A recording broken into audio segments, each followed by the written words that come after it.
Good evening. On behalf of Acumentis, we are part of a Accum's group in India. We are a conglomerate which manufactures to the extent about 13% medicine which are consumed in India, and Acumentis is a subsidiary. Acumentis is known for its various marketing divisions. Today, I represent the Noveltis division, which is a part of cardiology and diabetology segment. And we look forward for supporting the physicians in India and getting a lot of platforms such as this is ACC Konnect, so that we take it forward the next level of discussions around the chairpersons and a very august gathering which we have here. So thank you so much for being with us. I would like to introduce Dr. Jamshed Dalal, who is the Director of Cardiac Services, Kokilaben Hospital. He is the first chairperson. Dr. Dhiman Kahali, who is the Director-Interventional Cardiology, Birla Hospital Research Center, Kolkata. And of course, Dr. S Iyengar, who is Interventional Cardiologist, Manipal Hospital, Bangalore. With this, I would request Dr. Jamshed Dalal to introduce Dr. Andrew Coates and set the context for today's evening program. Thank you very much. Could I please have the introductory slide of Dr. Coates, please? Yes. So welcome, Dr. Andrew Coates. We are very happy to have you speak to us, and there is a large number of doctors on the audience waiting to listen to you. Dr. Andrew Coates is the president of the ESC Heart Failure Association. He's the director of the Monash Warwick Alliance and the academic vice president of the Monash University, Australia. Of course, we all know about Dr. Coates, have read so many of his articles, and as you can see, he is originally, of course, from UK, having done his doctorates from Oxford and Imperial College. He was appointed as the professor of cardiology at the Imperial College as early as 1996. As you can see, he has got multiple fellowships and involvement in multiple societies, both in UK and in Australia. And of course, lots of papers, lots of publications, almost 50,000 career citations, multiple textbooks. So really, we couldn't have a better person to talk to us about these various aspects of heart failure, hypertension. What Dr. Coates is going to do is today to go over the ACC 2022, which has just been presented very recently in USA. So he's going to take us through a number of trials and tell us what, very briefly, of course, because he has to cover so many trials in a period of half an hour. And after that, along with Dr. Kale and Dr. Iyengar, who will be asking questions or talking and giving their view as well. So thank you very much, Dr. Coates, for being with us, and over to you for your presentation, sir. Thank you so much. It's my great pleasure to present. Pity we can't be with us in person, but we're all used to that now. So let me just share my screen. And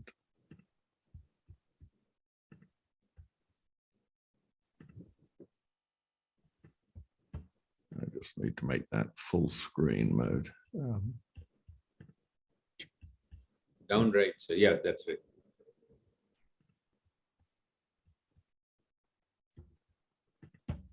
Yeah.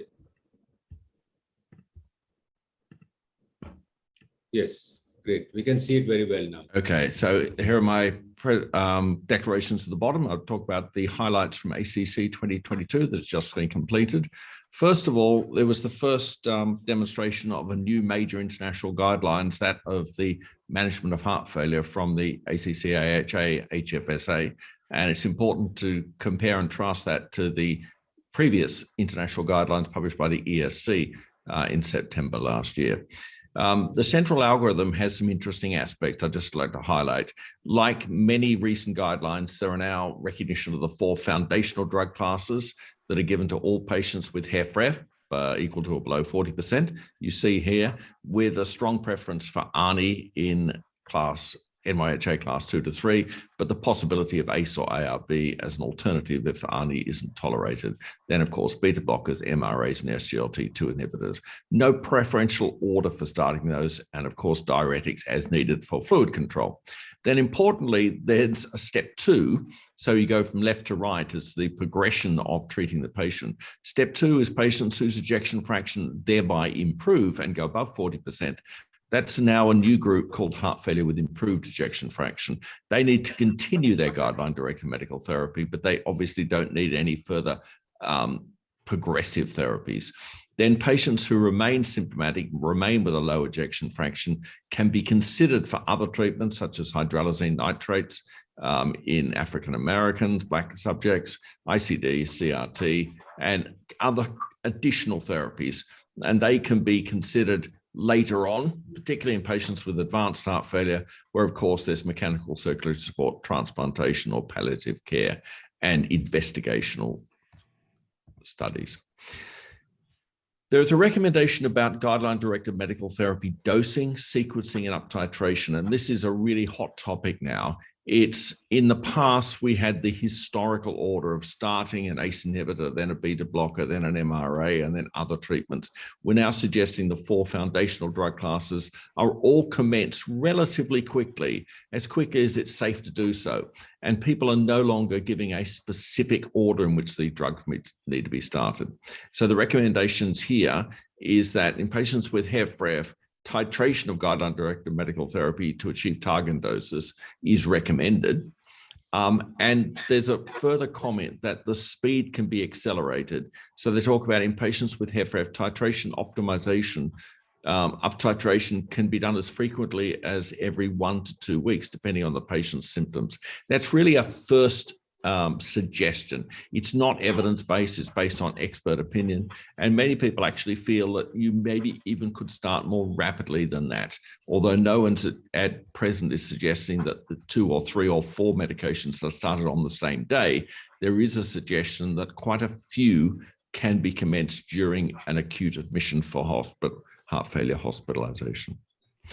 Then there are recommendations about what to do during a hospitalization phase, such as pre-existing guideline-directed medical therapy should be continued and optimized.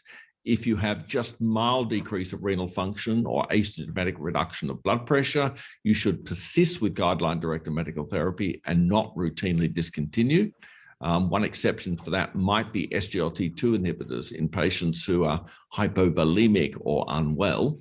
In patients with HFrEF, GDMT should be initiated during hospitalization after clinical stability is achieved. So the ideal time is 1 or 2 days prior to discharge. And in patients with HFrEF, if discontinuation is necessary, it should be reinitiated and further optimized as soon as possible thereafter. There are specific recommendations for Ace, ARB, and Rna, and for the first time, there's a 1A recommendation preferencing Rna over the other 2 alternatives in this drug class. ACE inhibitors are only recommended in patients in whom Rna is not feasible. That's not exactly described, but presumably it covers intolerance, but maybe also affordability issues. And in patients who are not tolerant to an ACE inhibitor and the Rna is not feasible, then ARB is the 3rd choice for this drug class. And here we pull out the specific recommendation for Rna, also a new recommendation in heart failure with mild to reduced ejection fraction, HFmrEF. That's people with ejection fraction between 41 and 49%, a class 2B recommendation for ACE, ARB, or Rna, and a class 2B recognition for Rna alone in patients with HFpEF, ejection fractions equal to or above 50%, that reflects the FDA indication for this agent in HFpEF. Although there is the proviso, it's recognizing that the evidence is stronger if the ejection fraction is below normal, although it's not exactly defined what the lower limit of normal is. Most people think that's around 57 to 60%. The next is changing gear. It's an interesting long-term follow-up of a randomized trial of renal artery denervation presented by Felix Mahfoud from Germany. And the objective, after previously reporting on the 6 months results on blood pressure levels of renal artery denervation versus, importantly, sham control procedure of the first 80 randomized patients in the spiral hypertension on med trial. In this final analysis of this population, they compared changes in blood pressure, use of antihypertensive drugs, and safety out to 36 months. The design is shown here, randomized control between sham control and renal denervation with assessments at 3, 6, 12, 24, and 36 months.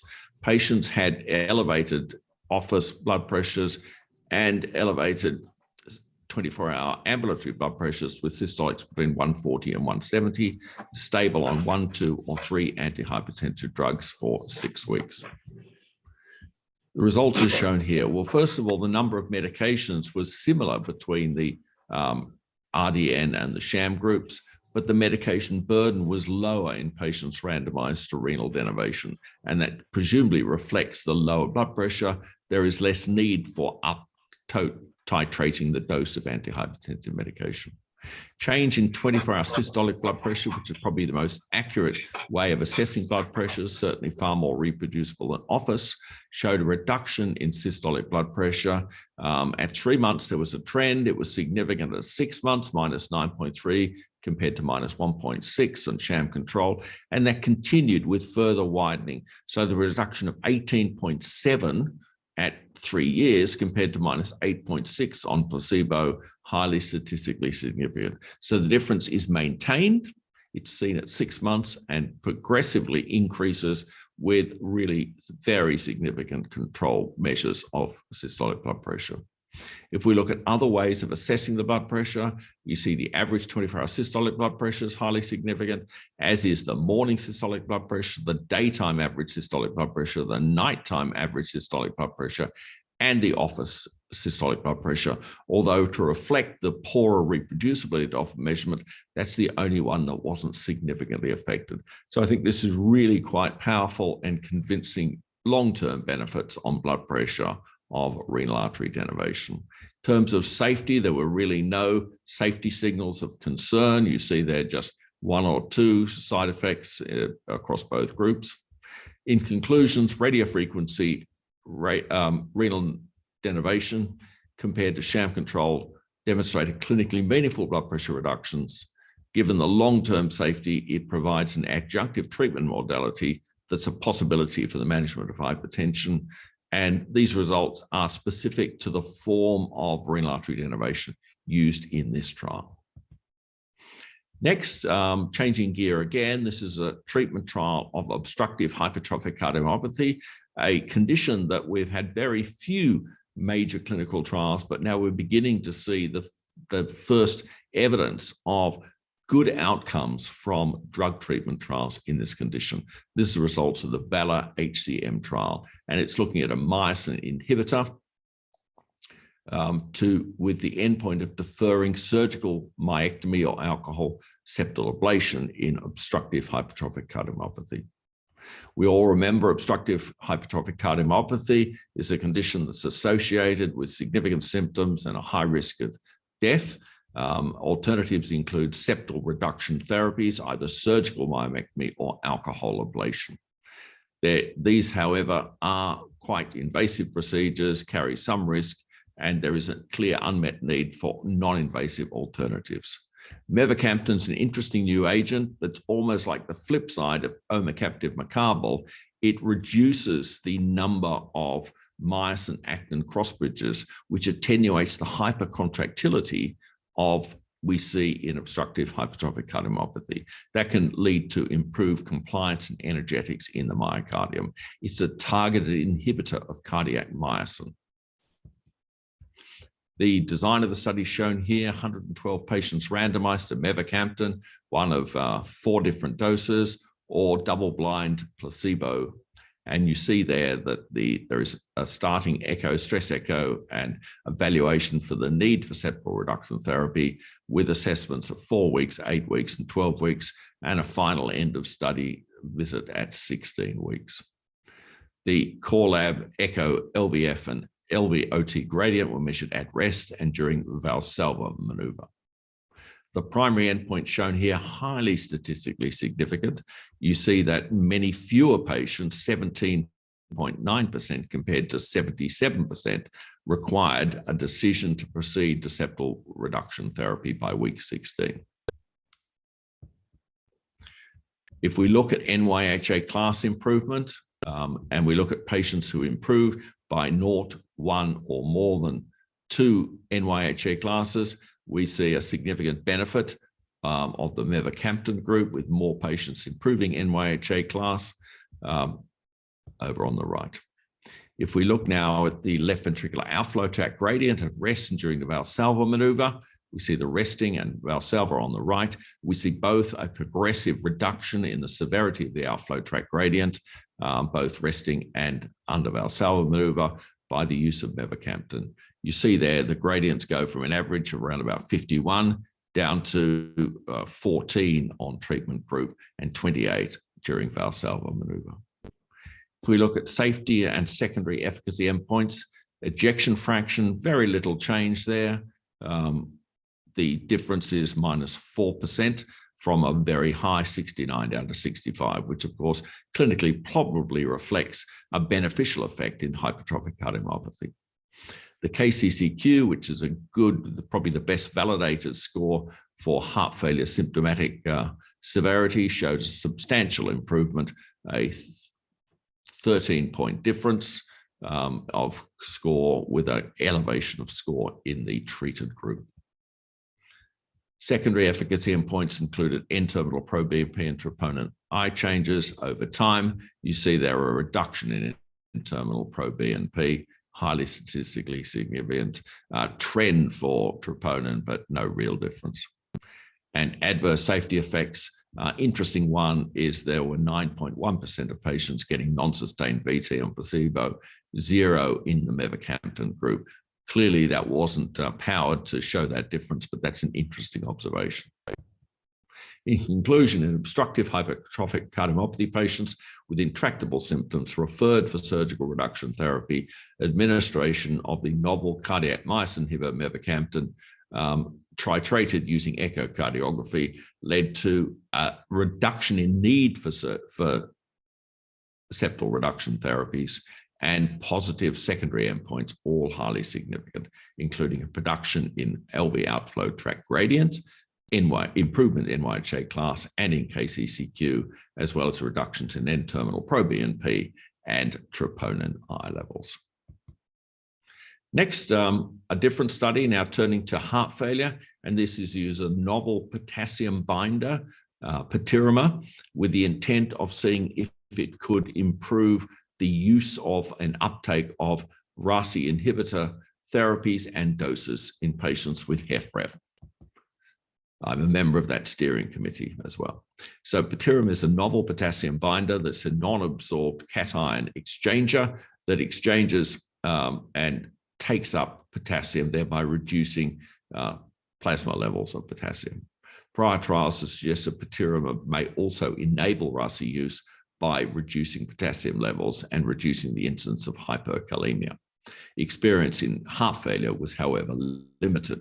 So the Diamond trial was designed to assess whether Paterama in HFrEF with a current documentation of hyperkalemia or a history of hyperkalemia induced by RASi therapy can simultaneously control potassium levels and enable more optimal RASi therapy and thereby improve clinical outcomes. Here's the design. You see the patients went through an open label phase. First of all, they came in either being hyperkalemic at the time or with a history of hyperkalemia, but normokalemic at the time, having previously had a RASi dose reduction due to the hyperkalemia. There was a single blind phase of Paterama active, during which attempts were made to optimize, increase the dose and commence MRAs, ACE inhibitors, ARBs or ARNIs. Then at the point of randomization, the treatment was changed to double blind, either continuation of Paterama or conversion to placebo, which of course meant the potassium binder was removed, which may have allowed hyperkalemia to recur. And then potassium levels were monitored, as was the use of RASi doses, as was other clinical outcomes. 1,642 patients were screened, ultimately 439 versus 439 randomized, and 414 and 417 completed double-blind study.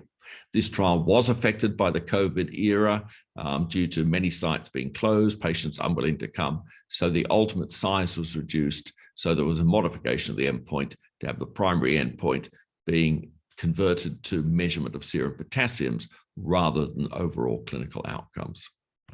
The trial was positive, showed there was a significant between group difference in serum potassium levels shown here. difference was relatively modest in size, 0.1 milliequivalent per litre. However, it was maintained consistently over the trial. If you look there at by week 1, we're having a significant effect, and that was maintained throughout the study period up to beyond 1 year. In terms of subgroup analysis, there was no difference in the different potassium between patients who came in with hyperkalemia versus a history of hyperkalemia but normokalemic in outcome. Also no difference in terms of patients by age, gender, geographical region, median ejection fraction, NYHA class, or N-terminal pro-BNP level. There were other endpoints, and they included a win ratio, which is a way of assessing whether patients were better by effectively comparing every patient on Paterama with every patient on placebo and see whether patients had a better clinical outcome if they were randomized to Paterama. That composite was a significant benefit, and it included things looking like cardiovascular death, all-cause death, time to first cardiovascular hospitalization, total number of cardiovascular hospitalization, heart failure hospitalizations, as well as MRA discontinuation and dose. You see here that significant effects were seen. There were fewer patients who had an MRA dose reduction or discontinuation or serum potassium level above 5.5. In conclusions, the majority of patients, nearly 85% with HFrEF and RASI-related hyperkalemia, could achieve optimal doses during the open label Paterama phase, including introduction and use of MRA when treated with a potassium, while still maintaining normal serum potassium levels. Then during the double-blind phase, Paterama treated maintained lower serum potassium levels with a consistent difference of about 0.1 milliequivalent per litre. Paterama use was associated with a lower incidence of hyperkalemia events, reflected as episodes of hyperkalemia or hospitalizations associated with hyperkalemia, and a greater proportions of patients being maintained on MRA at target doses according to guideline-directed medical therapy guidelines. The win ratio for hyperkalemia-related events, accounting for mortality and morbidity, and overall RASI use score were both significantly higher with Paterama treatment.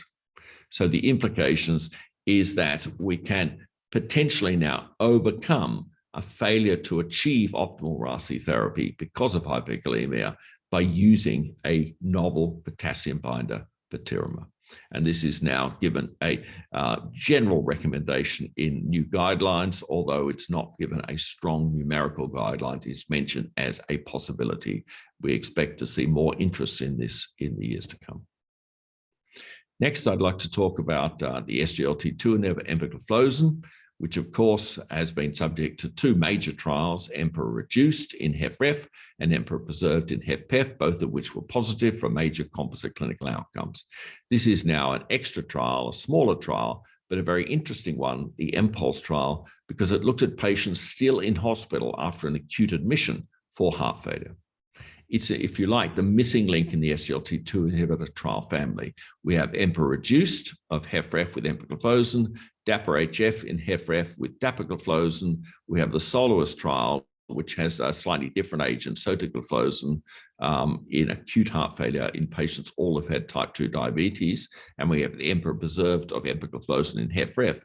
Now we have the EMPULSE trial, which was done during an acute hospital admission for patients with either HFrEF or HFpEF, either de novo, new onset heart failure, or acute decompensated heart failure with or without concomitant type 2 diabetes. Patients were recruited during an acute hospital admission. 530 were randomized worldwide, and they were assessed then at multiple time points, day 1, 15, 30, at 90, by the KCCQ, Kansas City Cardiomyopathy Questionnaire, Quality of Life Questionnaire, and then further follow-up after that. The median time from hospital admission to randomization is 3 days. That allowed acute recompensation, but the patients were still relatively acute in their hospital stay. The main results was also another one of the win ratios I referred to. That's an increasingly used clinical trial outcome, but still one that's not very familiar.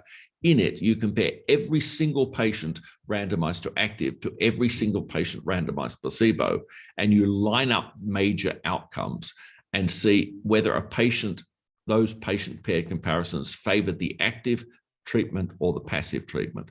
The result of this was highly significant, p.0054, and it's defined as a win ratio. How many of those pairs of patients was the patient randomized to the active doing better than the placebo?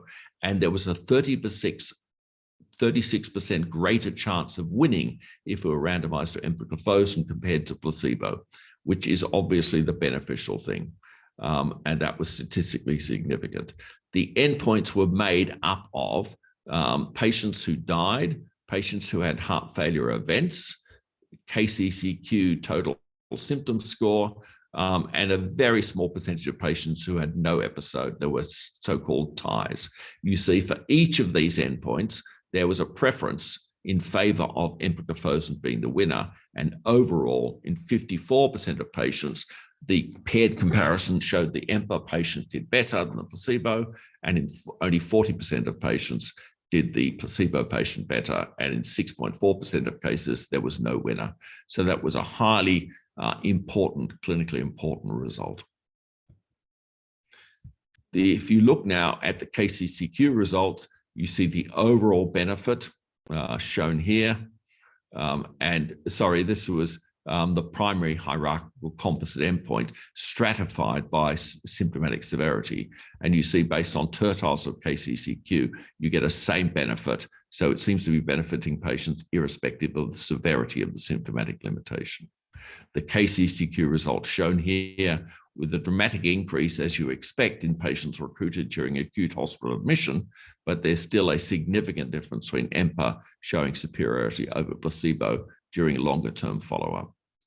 And that's also seen in the various measures from the KCCQ, the overall symptom score, the clinical summary score, the physical limitation score, and the quality of life measure.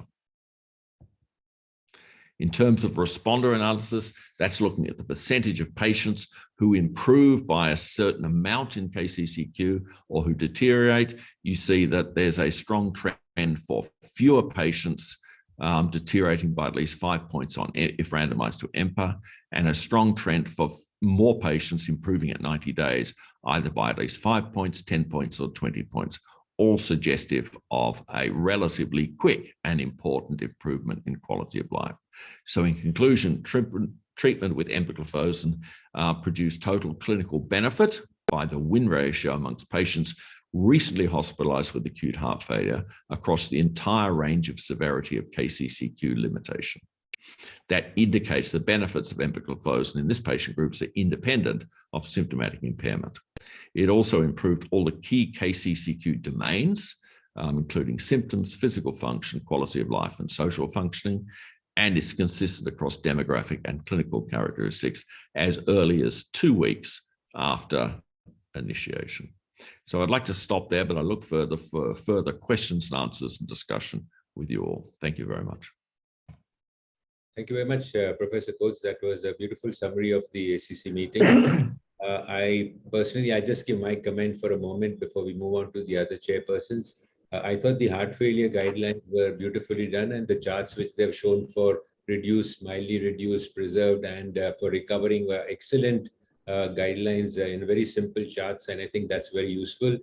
I thought there was no really sort of path-breaking trial and that was really presented, in the sense that none of these trials would actually change the course of treatment and make something class A1. So I didn't think any of the trials were really that path-breaking as we have seen in the past, not like an RNA trial or a first SGLT2 trial that we have seen. I was extremely impressed by the mavacamten, because I think for first time now we have some actually medical therapy for mavacamten. It's not available with us now. We'd like to know if you have personal experience with the drug as well, Professor Coates.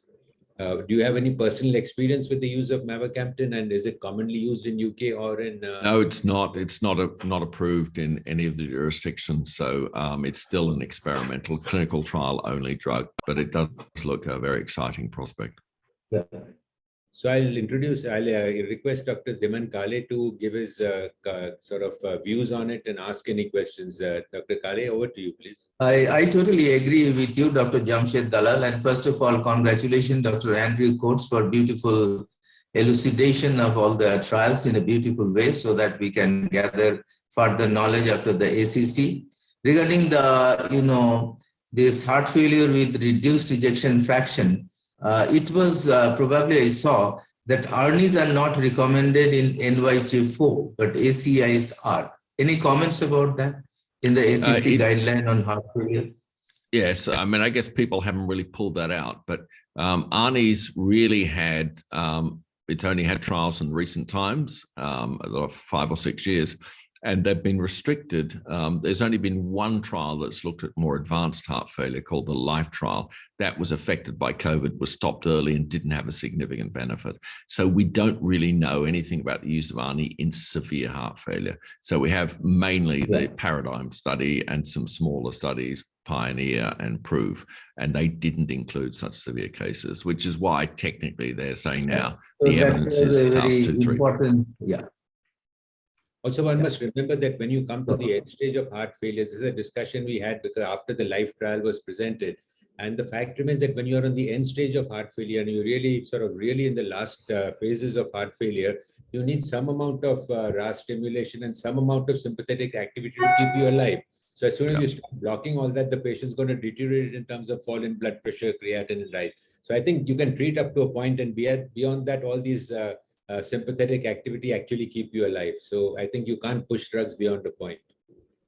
This is in contrast to, Jamshed, of carvedilol in the Copernicus trial. Because if we remember the Copernicus trial, the patients were all in NYHA4 class, and the average ejection fraction, mean ejection fraction was 25%. So they're a very bad group of patients so far LVF is concerned, and the NYHA4 patients, but they did extremely well, and there was a significant reduction with carvedilol. So we find that there is a little difference between this ARNI so far as the ultimate result is concerned. And there was any mention, sir, about vericiguat. ESC has given vericiguat and digoxin both class 2A indication. Was there any mention about that in the ACC recommendation for heart failure regarding vericiguat? Yeah, just a few comments here. Vericiguat's down there just as an alternative if needed. The issue with vericiguat in the Victoria trial is the results were beneficial, but there was no effect on mortality. It was all heart failure hospitalization. But the only slightly difficult bit was that divided by N-terminal proBNP, the highest quartile had no benefit. In fact, it was even trending to a harm. So you might want to consider it for patients who are most sick in terms of recurrent heart failure hospitalization, but you shouldn't give it in the most sick in terms of elevated N-terminal proBNP. With regard to carvedilol, I was actually on the Copernicus study, and they were severe, but we didn't include patients with acute decompensation, and we actually didn't classify them by NYHA class. So they were probably mostly class 3B. I'm not sure that we'd call any of them class 4. It was more advanced stage 3, but definitely no congestion at the time of randomization. I think that is valid for initiation of therapy with beta blockers in any of the patient, because unless the patient is euvolemic, the patient is able to tolerate the beta blockers. We don't, in the CBIS2, in the MERIT-HF trial, or in the MOCHA or PRECISE trial, we never used beta blocker in such a stage, and always we want so that the beta blockers can be started. First, we dehydrate the patient with IV furosemide or torsemide along with MRA and other things. Now, SGLT2 inhibitors, etc. also we are starting very early in the treatment of acute heart failure. But for beta blocker, we have to wait a little till the patient is euvolemic and the patient is asymptomatic from acute heart failure symptomatic status. And I would really appreciate what you told regarding sodium, that trial, 1500 milligrams in HA trial. Dr. Fulter was telling 2 days back that how practical it will be, that is difficult to judge, especially in an Indian diet. Because in Indian diet, of course, we sweat more. and the humid atmosphere, we have loss of lot of sodium loss automatically. But whether it will be feasible in any of the diet is very difficult to comment about it. What is your take on this message by Dr. Yeah, I was going to present the sodium HF trial, but I needed to find room to include some of the other trials, so I just deleted that. Okay. It was, an interesting trial. I mean, I try to remember now, about 1,800 patients randomized to 1,500 grams of sodium versus normal diet. There were trends to changes in KCCQ, but no difference in major outcomes. Now, I think one of the difficulties is changing diet is actually extremely difficult. So it's very hard to ascertain, how much difference there was. But the other issue is that giving a low sodium diet to very many heart failure patients probably includes a few patients where it's really beneficial, and many, many other patients where it really doesn't make much difference. So I think most of us would believe, despite the trial being neutral, there was a small improvement in the quality of symptoms.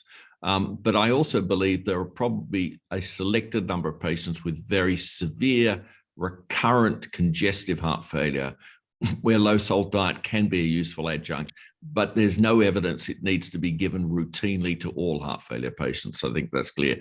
And your point about temperature, loss of sodium in the salt, different regional diets, when diet changes when people go on holiday and they eat out at restaurants more.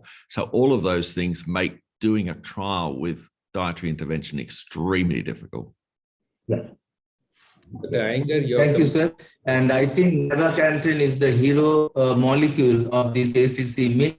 And we saw the Valor HCM trial. And again, Fuster was commenting that in majority of the center world over, that it is not available. The myectomy or the alcohol ablation is not available in many of the even intervention centers. That too is valid also in India, and I think also in Europe and many American centers. So that being the situation, I think mavacamten is a very good value addition to the present treatment of this HCM patient. It reduced the necessity for going to any operative procedure by 77%. It was 77% and 13% with this molecule.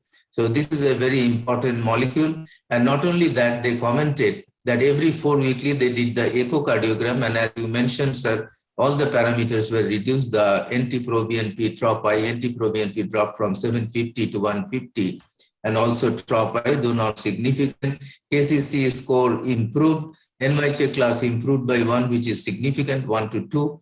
And the dose finding study was very important in the other arm, being pioneered by Dr. Valentin Fuster. That is the HCM, this is the Valor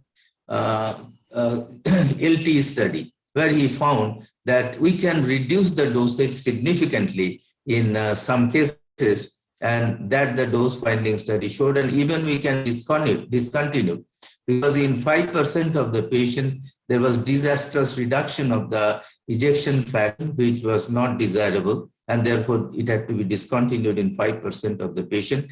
And the doses could be reduced at different times, means 10 weeks, 12 weeks, by periodical assessment of the echo and the NT-proBNP parameters, and also the clinical status of the patient. So I think it's a very important value addition to the treatment of HCM, though the average mortality per year is very low, 1% in cases of HCM, but sometimes it rises when there is significant gradient. And the gradient was also reduced both at rest and post-exercise. So these are very important. And this LT study of this mavacamten is also very interesting.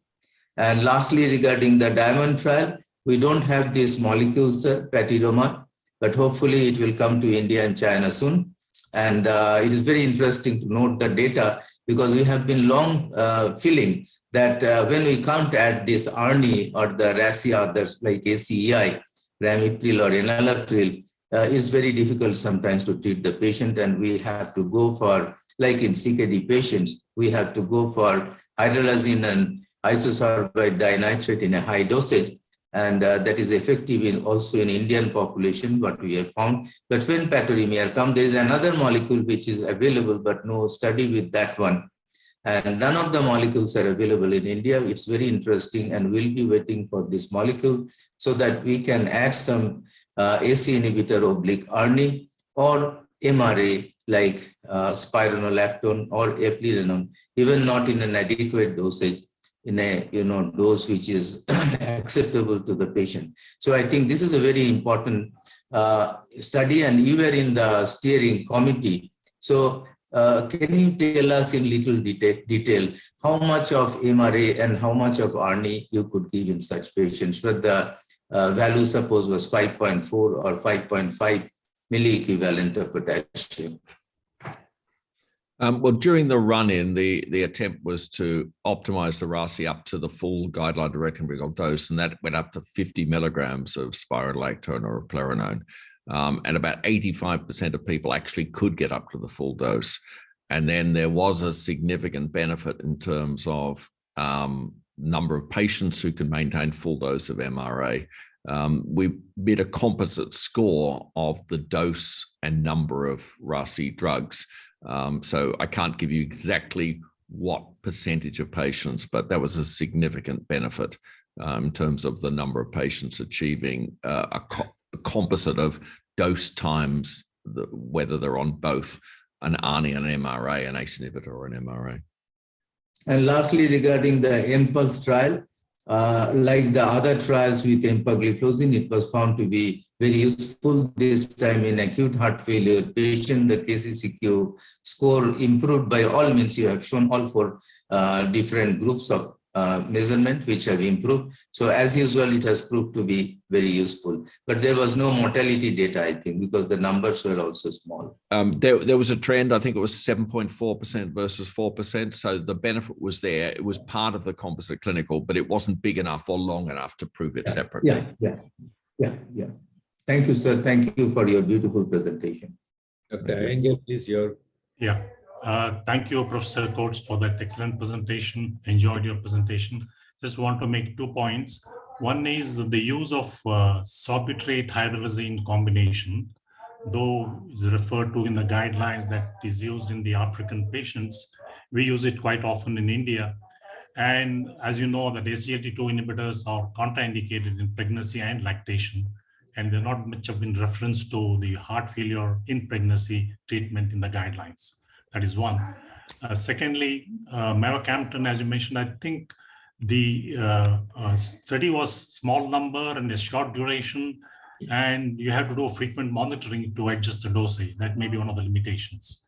Then the next point I would like to make is probably the dual SGLT2 inhibitors, that is SGLT2 and 2 inhibitors, sotagliflozin, may be better than SGLT2 inhibitor alone, because that SCORE study showed that there is benefit in all the cardiovascular events, including stroke, and it could even benefit in patients who have very low eGFR. So these are the 2 points I just wanted to make, Professor Coates. Okay, well, I totally agree with you. Certainly for the first two, I'm not so certain about sotagliflozin. As you probably know, the sponsor ran out of money because its partner pulled out. So the trials were stopped early. They were still very positive. So I'm not saying it's not an effective drug. It's just I'm not sure when we're going to see it available. The SCORE trial was the bigger one. The SOLOIST WHF was relatively small, but still had powerful results. No one really knows whether the type 1 receptor, which is in the gut rather than the kidney, adds extra benefit. I think it's quite plausible that it would. The SCORE trial was in CKD, but there are other trials. DAPA-CKD had a very similar result down to GFRs of 15, and we expect EMPA-Kidney also had a positive result. It was stopped early due to benefit, but hasn't been published yet. So I think the SGLT2 inhibitors do definitely benefit significant chronic kidney disease right down to low GFRs. I would love to see sotagliflozin available, but I'm not sure whether we will see it commercially or not. I would like to bring for the point of renal denervation. I mean, when renal denervation first came into being, I don't know, maybe 10 years or more before, we all sort of jumped into doing that as interventional cardiologists. But then suddenly all the negative trials came in and died down pretty much. Now, I think all the recent trials are again showing renal denervation to be important. In practical terms, it doesn't seem to reduce the number of pills too much. It seems to bring down the blood pressure to some extent. So in practical, which patients would you select for denervation? And in the studies, from the studies that you presented, what is sort of a practical guideline to denervation? Yeah, look, interesting point. I mean, in old-fashioned English terms, we used to have this idea of new treatments went through 3 phases. Panacea, where everyone thought they were fantastic. Poison, where people said they're bad. And then pedestrian cure, their role became established. And I think renal denervation's going through that phase. I personally think it should be reserved for patients with difficult to control hypertension, resistant hypertension. It's not so profoundly effective in terms of major outcomes that it needs to be recommended for large numbers of people, and probably it never will be for very large numbers. I think it's restricted to where there are difficulties with drug management. I think this is a better trial. Trials with sham procedures, trials that use 24-hour blood pressure monitoring are clearly better trials than the early ones that didn't have those procedures. But guidelines are still recommending it only for selected patients. Also, the denervation, which used to be earlier, gone into denervation of the branches, which also has a makes it more effective as a total denervation. So I think there are many different technical variations, and it's difficult to quite know, how much and how you establish that you've effectively denervated the kidney. That's a tricky bit. Yeah, it went to 360-degree denervation, because the Medtronic one, catheter previous one, it used to denervate in 3 or 4 planes, but it was a 360-degree phenomenon. And at least there are 9 or 10 catheters available in the market now on an experimental basis, of course, which are as effective as this one. So a volley of, these catheters have come, and the main difference with the previous trials is that it could not cause cutting the sympathetic nerves endings by 360-degree. Now they are being able to do it around. So you couldn't take over all the trials, obviously, because of shortage of time. The one trial which interested me was the Pacman-MI trial with bringing very low LDL levels with PCSK9 and intravascular imaging, which showed dramatic reductions of the lipid core and thickening of the fibrous cap. And that's been shown from Monash University by Professor Stevens, where he did the Huygens trial, which showed the similar thing. So what do you feel about this very low LDL with PCSK9 in terms of actual regression of coronary plaques? Where do you think that is heading? I think it's attractive proof of concept. I don't think any regulator is going to approve a drug based on plaque morphology because they're looking for clinical benefits. So I think it gives encouragement that we perhaps should look at major outcomes, but that will be very large trials. So I think at the moment it's still in the hands of more experimental treatments. I don't think it's got to the stage of routine clinical practice. No, but if we look at it the other way around, the Fourier and Odyssey already looked at the endpoints of clinical which were beneficial. And now we are sort of seeing the proof of concept as to why the clinical benefits were. So it's sort of interesting that you got this cardiac imaging and you got the clinical endpoints in different studies, with the clinical endpoints coming first and then the pathophysiological changes coming after that. So it was in different settings, but you're absolutely right. I mean, it's an encouraging finding. Clearly, we'd like to know what the clinical impact of that is. Professor Iyengar, any points you would like to make? Yeah, I think that study you mentioned, that was the multimodality imaging study, and very impressive findings. And it all shows that lower the LDL, better it is. And earlier you start it, better it is. That all of us accept. There's no ambiguity about it. And what we should aim at is the LDL cholesterol goal. So achieve that goal. You may achieve it only with statins and ezetimibe or bempedoic acid. In case you don't achieve it, then you go for PCSK9 inhibitors. Dr. Coates, I would like to also bring forward the heart failure sequencing, because there's a lot of talk about use this drug first, use that drug first. Is that now over, the whole concept of sequencing this drug and that drug? Because I think ACC now makes it quite clear, use all the drugs. So what is now the sort of accepted sequencing norm? Yeah, it's difficult. If you read the guidelines, they're not actually saying what sequence. I mean, in the past, they all had sequences. Now they all just list the 4. But you actually have to ask people, so, well, what is the order? And you get very sort of vague general answers. What I say is that we no longer have a pathway that tells you which drugs to start first. We have a destination, which is get to all 4 foundational drug classes on board, at least at some dose, as quickly as possible to be done safely. And I say there are so many variations in patient factors. There was a very interesting paper by the Heart Failure Association with Rosano as first author looking at patient profiling. And it picks out that simple things like measurements of blood pressure, heart rate, presence or absence of CKD, heart rhythm, will determine a preference towards starting one class versus another. But the ultimate aim is to get all 4 on board. And I'd personally like to see that achieved within a few weeks, 2 to 4 weeks maximum. But I would take the patient case. If they're slightly congested, an SGLT2 inhibitor is a good one to start with. If they're not congested, beta blocker may be better. If the blood pressure is low, clearly it's very difficult to start an ARNI. You might want to start an SGLT2 inhibitor. So I honestly say, bring the art back into the practice of medicine and look at your patients and based on their normal physiology, their blood pressure, their heart rate, their renal function, potassium level, you can decide which is the drug you will start first and how quickly you can add others. In the Diamond trial, Paterama obviously seems to answer one of the big problems of the potassium rise. But you mentioned you could almost reach a full dose of all the drugs in the trial.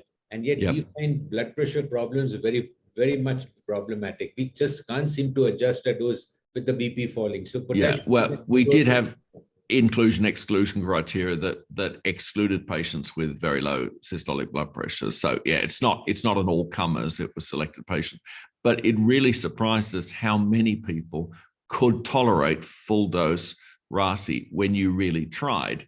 In routine practice, people don't try, but in a clinical trial, then they're constantly reminded to keep trying. So I think what this result shows you that selected patients, you can achieve it, but that in practice, we probably don't bother really pushing the RASI dose.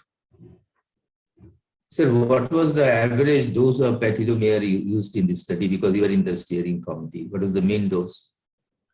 I'm trying to remember what that was now. I'll have to look that up. I can't remember what the average was.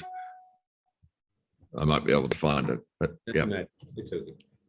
Dr. Iyengar, yes, please. Yeah, Professor Coates, in Emple's trial, coming to SGLT2 inhibitors, we all have read that SGLT2 inhibitors are probably more beneficial in Asians. Asians respond much better to SGLT2 inhibitors. But when you looked at the Kccq scores amongst the Asians, and it was rather not beneficial. Was it because of a small number of Asian patients, or is there any truth in that? Could you just say that again? I just missed part of the question. SGLT2 inhibitors, it is being reported that Asians respond better. Now in Emple's trial, whereas it is not so, I mean, they have shown no improvement in the Kccq. Probably was it because of a small number of Asian patients or any other thoughts? Yeah, I think it's a really difficult area. We don't, I mean, my view for subgroup analysis is they've got to be pre-specified and they've got to have some prior hypothesis that you test, because we've seen in multiple recent trials, you sometimes get one region or one ethnic group that's different, but we don't really understand why. And there were relatively small numbers. Another point that's very relevant for this audience is that the group of Asian sometimes refers to East Asians. Sometimes India is put into the Asian bucket. Sometimes they're put into other countries. including South Africa and Australia, New Zealand. So even the racial differences, they're really not consistently and accurately done. I personally I wouldn't trust those differences being reliable. When you talk of CRT and ICD, suppose you have a patient where CRT or ICD is indicated, an ischemic cardiomyopathy patient, would you have a particular duration of time why you would wait with the drugs to see for LV improvement? So is there any sort of criteria being now suggested that please wait for 3 months, 6 months with the treatment, full 4 doses of treatment before you go for CRT? Yeah, I mean, most guidelines are saying it's at least 3 months because that seems to be where the benefit is. Where it's tricky is if you haven't got to the full dose. We know from registries that it often a year later you're still not there. So it's the point at which you say, look, I've now tried the best I can now with 4 drug classes rather than 3, but you can get improvements in ejection fraction. So I think the consensus is once you have done as much as you can with drug treatment, wait 3 months and then make the assessment. Yeah, it is in the guideline also, sir. Waiting for three months. Yeah, so I think our transplant surgeons say the same thing, that people where there is sort of no option, they are waiting for the heart transplant. It's not that like a CRT you could put the next day, but the transplant you can't do the next day. And many of these patients, while waiting for 3 months, 4 months for transplants, found themselves improving and getting off the transplant list. So I think sometimes waiting might be good for these patients and they may avoid a transplant. So I think these drugs have made a very dramatic difference. So if there's any last point from Dr. Iyengar or Dr. Kahali, otherwise we've come to the end. Sir, I have a question to you, Dr. Coates, that there was a lot of discussion regarding the side effects of mavacamten. It was a very good drug in some 9% of the patients. It produces NSVT or something like that. So what is your take on that? And many patients had nausea also. But what is your take, sir? And in 5%, there was disastrous reduction in the ejection fraction, more than what we want. So what is your take on that point? Yes, I mean, there were side effects. I showed a slide, but the numbers are relatively small, 56 versus 55. I pointed out the fewer non-sustained VT. The only significant excess were rash and nausea. But as you point out, we've seen in the discussion, there was fatigue. But falls in ejection fraction, they're a little bit unpredictable, and there seems to be variability in dose response. So I think it's still very much an experimental drug. And I think we just really need to learn what are the features that indicate a high versus low response to mavacamten. Hypertrophic cardiomyopathy as well is a highly variable presentation. So I think we're a long way away from saying there's a standard recommend dose. I think we need to do it. And it may be one of those drugs that's very carefully titrated on an individual patient by patient basis. And so there was no clear-cut mention, or maybe I have missed, that the usual drugs which are used for HOCMs like beta blockers, diltiazem, then procainamide sometimes. What was the use of these drugs along with mavacamten?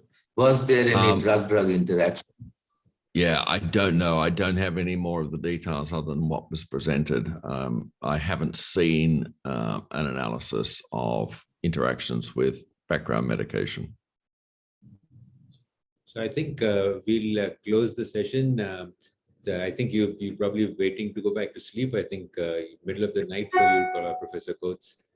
So friends, I think we'll all agree. Just one thing I'll fill in. There was a question about the dose of Paterama. So they're 8.4 gram packs, and they started on 3 packs a day, and then when stabilization was down to 1 pack a day, so 8.4 grams per day. Is it an expensive drug, Professor Coates? What's expensive? It's a sort of standard price for a new drug. I mean, it varies by country, so I really wouldn't be able to say what it would be in India. That's market by market. Yeah, because treating heart failure is good, it prolongs life, but it certainly gets very expensive for the patient with all these new drugs. Yeah. So, I mean, it is an enabling therapy. It's a supportive therapy. I mean, I would imagine that's not going to be priced at Rna levels. I would imagine it would be lower than that when it first came in, but that that's based on the sponsor's choice. Well, thank you very much, Professor Coates. Indeed, great pleasure to hear from you. And we had a wonderful discussion, and I think we are all up to date now on the ACC 2020, and we look forward to further trials. So thank you so much for being. And I hope you might join us in Madrid for the Heart Failure Association meeting in May. But okay, sir. Thank you, sir. Thank you. Okay, nice to speak to you. Excellent lecture. Thank you, sir. Thank you. Over to the sponsors for the thanks. Anybody wishes to say? Yes. So on behalf of Acumentis Noveltis division, sir, thank you very much. We had almost about 900 delegates who joined this ACC Konnect initiative from all over India. And let me express sincere gratitude to the respective chairperson for participating in this program, despite their busy schedule, Dr. Jamshed Dalal, Dr. Dhiman Kahali, Dr. S Iyengar, and to our esteemed speaker, Dr. Andrew Coates, for consenting to be a part of the program, despite his very hectic engagement all over the world. It indeed was a very enriching presentation and a very engaging discussion with chairpersons. In the same breath, sir, let me also thank my entire sales team from my Noveltis division for dedicating their time towards disseminating this activity in the interest of continuing education and for the benefit of medical professions across India. And finally, let me thank our CEO and the senior management team from Acumentis for supporting this important initiative of ACC Konnect, sir. So thank you so much for being with us. Thank you so much. Bye-bye. Thank you. Thank you so Bye, much. everyone. Bye-bye. Have a great day.